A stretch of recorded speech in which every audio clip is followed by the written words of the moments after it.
Amigas y amigos del Soberano, el día de hoy nos encontramos en una entrevista más de esta sección bajo juramento por nuestros canales, por nuestras plataformas en redes sociales. El día de hoy nos acompaña un candidato a ministro de la Suprema Corte de Justicia de la Nación que se ha hecho viral en los últimos días, en las últimas semanas, por un spot que a mí me pareció bastante creativo.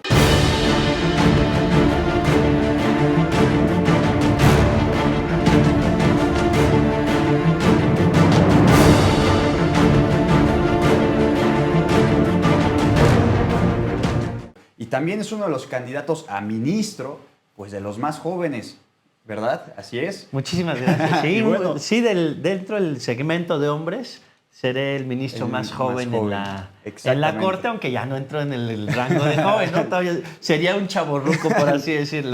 Pero entras, hay representación entramos. De jóvenes. Y bueno, él es el candidato Arístides Guerrero, que famosamente las redes te bautizaron como candidato chicharrón. ¿Por qué? Pues por el spot creativo. Mire, profe, este chicharrón se parece a usted. ¿Por qué? Porque está sabroso. Ay, no, porque está preparado. Estoy más preparado que un chicharrón para ser ministro de la Suprema Corte de Justicia de la Nación.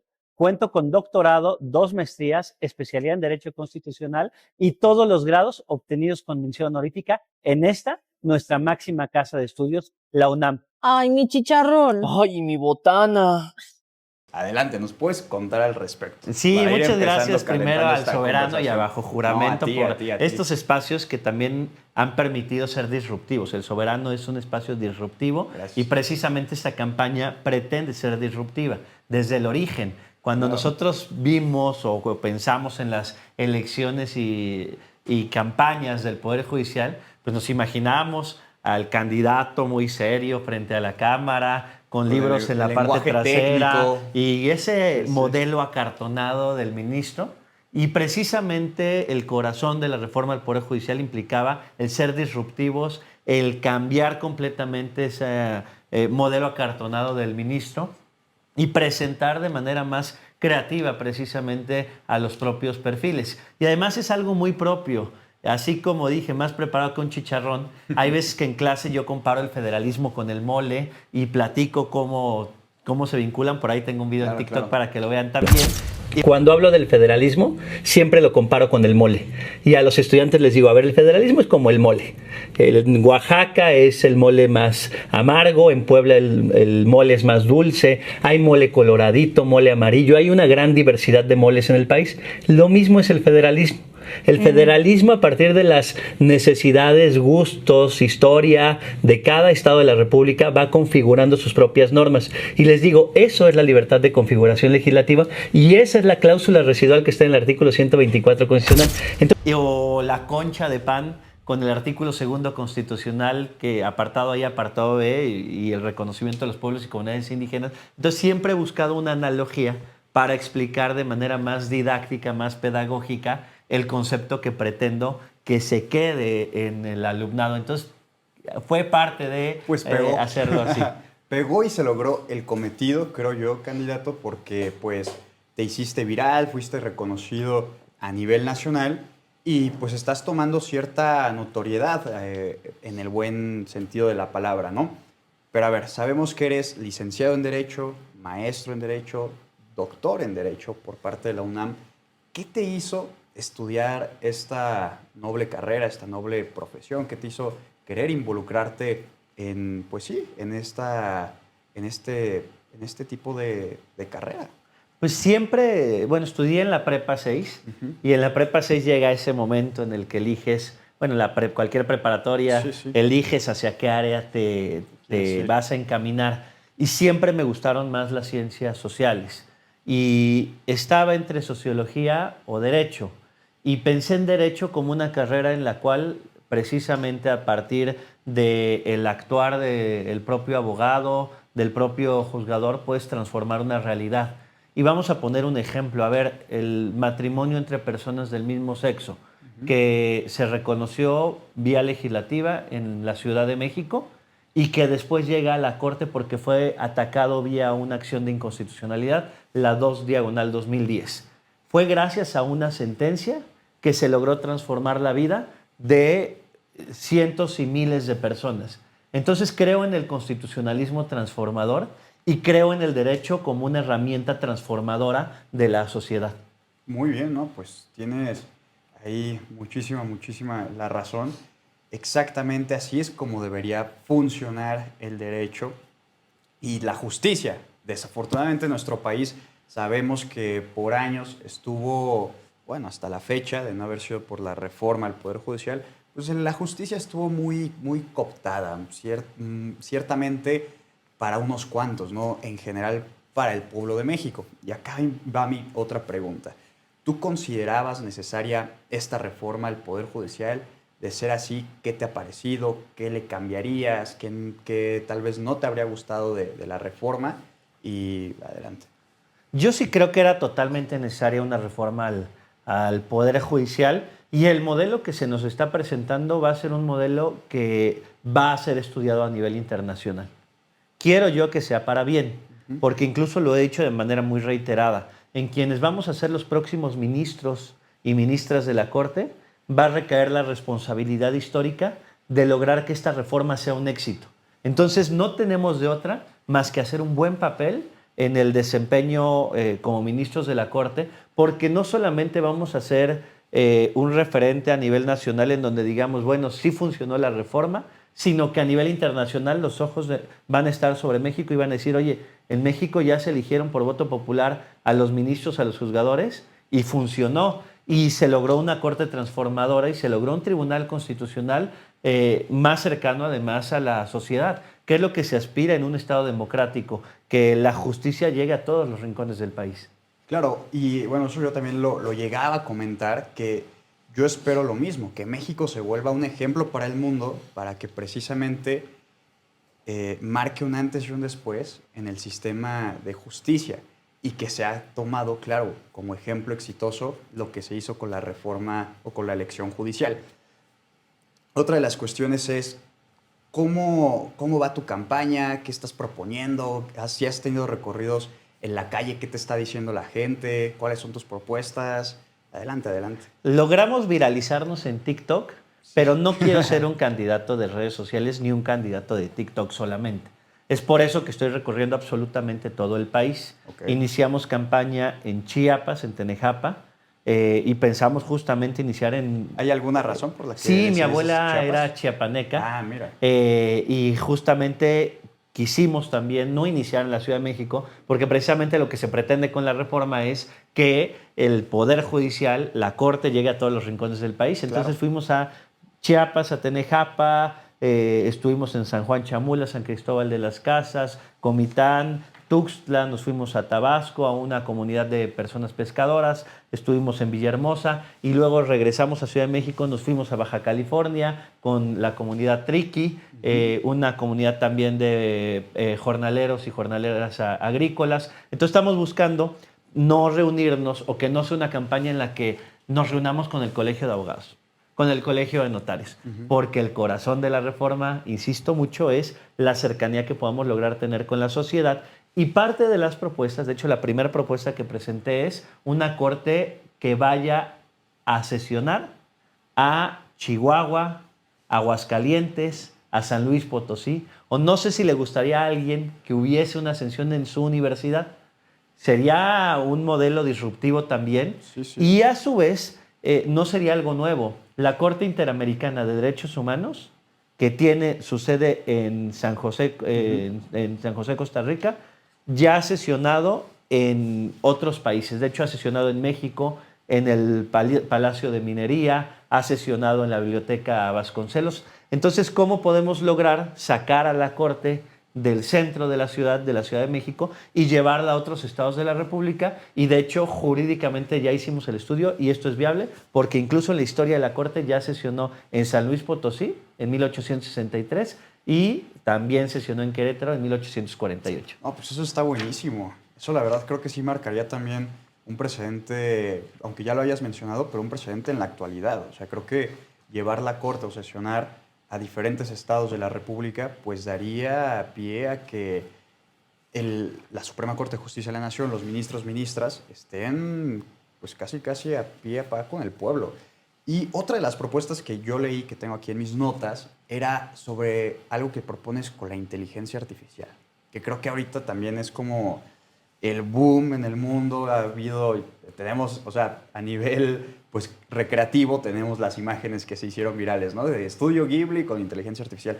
Pero ¿qué propones exactamente hacer con esta herramienta tecnológica para que pueda adaptarse al Poder Judicial o a la Corte? Sí, desde que fui comisionado presidente me involucré mucho con la inteligencia artificial y de hecho llevé a cabo un curso especializado sobre inteligencia artificial en la Universidad de Chicago. Wow. Y derivado de ello es que podemos ver a la inteligencia artificial como un negativo, porque a través de inteligencia artificial se dio el caso de Diego N., un estudiante del Poli que con inteligencia artificial generó imágenes cierto. íntimas de sus colegas, alrededor de 20,000 imágenes. O la inteligencia artificial en sentido positivo.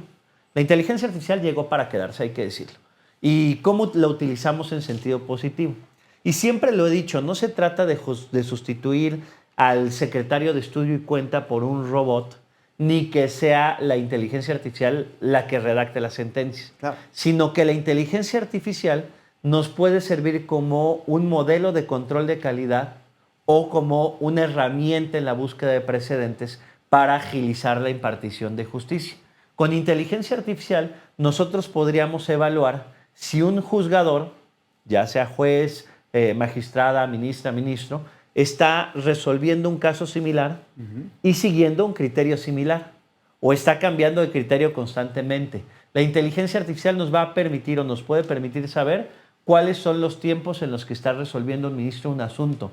Es decir, si no lo está mandando al cajón y lo está congelando porque se trata de un tema probablemente de impuestos, por señalar algún ejemplo, ¿no? Entonces, de esta manera es que la inteligencia artificial nos puede servir como un modelo de control de calidad para agilizar la impartición de justicia y nos puede servir también para que la ciudadanía juzgue si el ministro está siendo congruente en su actuar cotidiano.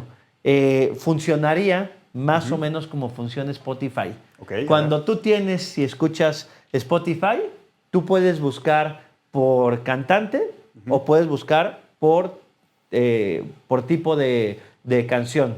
Entonces, tú podrías buscar en esta plataforma con inteligencia artificial por ministro y decir, yo busco cómo está resolviendo este ministro y te arroje las sentencias del ministro o buscar por temática. Okay. Y entonces, la misma plataforma con inteligencia artificial te puede arrojar aquellas sentencias que sean similares a la búsqueda que tú ya realizaste.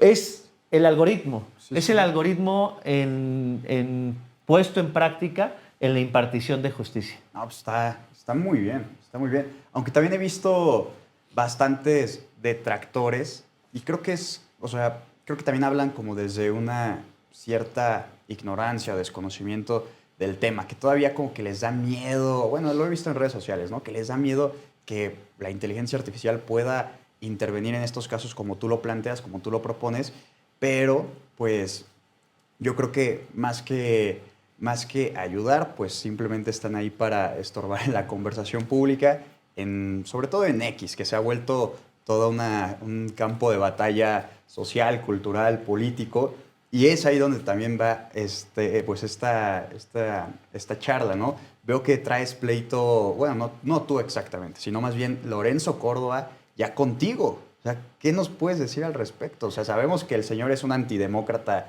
de primera, aunque haya estado en el INE, pero ¿qué pasó? Creo que si Lorenzo Córdoba nos está atacando, significa que vamos bien. Porque Sí, claro. Lorenzo Córdoba Sí, sí. es la fiel imagen del deterioro del Estado de Derecho y del deterioro de una institución que debió ser siempre democrática e imparcial. El árbitro electoral siempre debió haber sido imparcial y el caso de Lorenzo Córdoba es muy lamentable.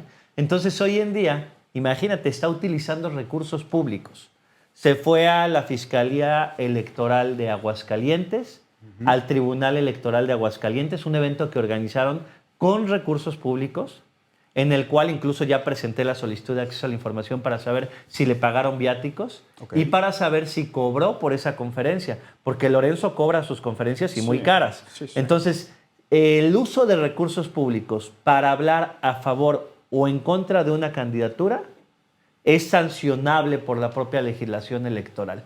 El artículo 134 de la Constitución, párrafo séptimo y octavo, señalan precisamente que en el ejercicio de las funciones o de la función pública no se pueden hacer manifestaciones a favor o en contra de una candidatura. Y Lorenzo Córdoba, si bien ya no es servidor público, sí hizo uso de un espacio pagado con recursos públicos para hablar mal de una candidatura. Entonces, definitivamente, pues yo simplemente lo que estoy haciendo es invitarlo a un debate académico. Espero que acepte Lorenzo Córdoba, porque le gusta hablar mucho a las espaldas, pero ya cuando se le invita a hablar de frente, a debatir de frente, ya se está echando para atrás. Y entonces, precisamente, yo estoy invitándolo, vamos a debatir académicamente. Incluso le dije, si quieres, no hablamos de temas que tengan que ver con la campaña electoral, hablemos de gramática electoral de Dieter Nolen, llevémoslo a un nivel académico este debate, quién debe ser el guardián de la Constitución, la polémica Kelsen-Schmidt, el futuro de la reforma al Poder Judicial. Hablemos como hablamos los académicos y no a las espaldas tratando de denostar una candidatura. Y si se tratara un poco de enfrentar o poner sobre la mesa estos dos perfiles, pues yo sí puedo decir con la frente en alto que sí honro a los pueblos y comunidades indígenas mientras él se burla. No, bueno, es que también pues tenemos que, aquí va también como mi otra pregunta, sabemos cómo la corrupción, el nepotismo, pues estuvo o está un poco todavía enquistado en el INE a raíz de este personaje, Lorenzo Córdoba, de su lacayo, Ciro Murayama. Y ahí mi pregunta es, ¿cómo piensas, como ministro, empezar a erradicar esa corrupción que está ahí arriba, en esa cúpula? Con transparencia, transparencia y transparencia. Por eso presenté esta solicitud de acceso a la información para saber si sigue utilizando recursos públicos Lorenzo Córdoba para justamente tratar de mantenerse vigente. Y hay que decirlo, se fue con alrededor de 9 millones de pesos del Instituto Nacional Electoral y se amparó para no cumplir con un mandato constitucional. Y si se dice tan constitucionalista, pues creo que lo primero que tendría o que tuvo que haber hecho es cumplir con el mandato de la Constitución. Y ahí está la gran diferencia entre este personaje y un servidor. Como comisionado del Info, la primera sesión o en la primera sesión que tuvimos, el acuerdo fue: vamos a disminuir un 40% nuestra remuneración, y cumplimos con ese acuerdo. Y ahí está, este es del año 2018. Entonces es consultable en transparencia, y creo yo que la transparencia es una herramienta muy potente para el combate a la corrupción. Perfecto. Y bueno, ya para finalizar, una última pregunta. ¿En tu trayectoria has tenido algún caso que te haya marcado? Hay muchos casos que pueden ser relevantes, o en los cuales podemos darnos cuenta cómo el derecho tiene un poder transformador. Me voy a referir, por ejemplo, a la primera emisión de resoluciones en formato de lectura fácil y en formato de audio para personas con discapacidad. Okay. Nos llega un asunto al Info de la Ciudad de México. La persona solicitante señala: soy una persona con discapacidad visual, y en consecuencia solicito que me entreguen la información en un formato en el que yo pueda acceder a la misma. Entonces, en la propia resolución, nosotros ordenamos a que se entregara la información en un formato de audio y adicionalmente en un formato de datos abiertos, porque no es lo mismo que te entreguen una información en un PDF, formato imagen, que no puede ser leído por un software que es utilizado y especial para personas con discapacidad visual, a un PDF en formato que es vinculable o es accesible para personas con discapacidad. Entonces, logramos esa primera resolución en formato de audio, accesible para personas con discapacidad visual, y luego dijimos, vamos a un paso más allá. Incorporamos un software que le llamamos integrados, que es para que cualquier persona con discapacidad pueda navegar en una página de internet, por ejemplo, con comandos de voz. Okay. Y luego ese software se lo empezamos a compartir a otras instituciones en la Ciudad de México de manera gratuita. Y luego dijimos, pues vamos a hacer que sea una obligación de ley, y presentamos como comisionados, porque tenemos esa facultad en la Ciudad de México, una iniciativa de ley para que fuera una obligación de transparencia, que todos los entes públicos incorporaran un software para que personas con discapacidad pudieran navegar a través de comandos de voz. Entonces ahí es donde te das cuenta cómo Wow. el derecho tiene un poder transformador. Claro, no, sí, no, está súper bien. Muy buen trabajo, muy buena labor. Y bueno, si tiene un último mensaje que dirigir al pueblo de México, a la ciudadanía, pues acá está su cámara para que pueda transmitírselo. También de igual forma, si gusta explicar cómo es que se va a votar para ministros, cuál es el color de la boleta, el número que usted tiene asignado, adelante. Sí, muchas gracias por la oportunidad de nueva cuenta a El Soberano. Y soy el número 48 en la boleta morada. Mi nombre es Arístides Rodrigo Guerrero García. Les invito también a que podamos mantener comunicación en redes sociales, en TikTok, Instagram, Facebook. Síganme, yo también los voy a seguir, Arístides Rodrigo Guerrero García. Y bueno, en esta elección del Poder Judicial no se va a votar por un partido político, no se va a tachar el nombre de un candidato, sino que se va a anotar un número. En mi caso, yo soy el número 48. Entonces, si les convenció esta entrevista o algunas propuestas que vamos a estar presentando en los diferentes espacios, anoten el número 48 en la boleta morada. Y muy agradecido de nueva cuenta por la entrevista, por el espacio y siempre muy agradecido también con El Soberano. No, muchísimas gracias a usted, candidato, por aceptar la invitación, por estar por acá, platicar con nosotros y pues también por compartir sus propuestas para nuestra plataforma, para nuestra audiencia, que yo sé que aquí que nos están viendo, pues deben estar contentísimos con la entrevista. Y a ustedes les pido de favor que por favor compartan, reaccionen, dejen su comentario, que sigan en las redes al candidato Arístides si es que les conmovió sus propuestas, si es que les gustó sus propuestas y pues seguiremos con este tipo de entrevistas, este tipo de contenido para llevarles la mejor información hasta sus casas y recordarles que este proceso electoral es uno de los más históricos en nuestro país. Entonces les invito a participar, a que compartan y que sigan pasando la voz. Y muchísimas gracias, Al contrario, candidato, muchas gracias por el venir. tiempo. Y pues si yo toco madera de que si cuando sea ministro ya nos vuelva a aceptar Con otra gusto, aquí entrevista acá estaremos. en su casa, El Soberano, la casa del pueblo. Con gusto, aquí estaremos en la Casa del Pueblo, en El Soberano. Muchísimas gracias. Muchas gracias.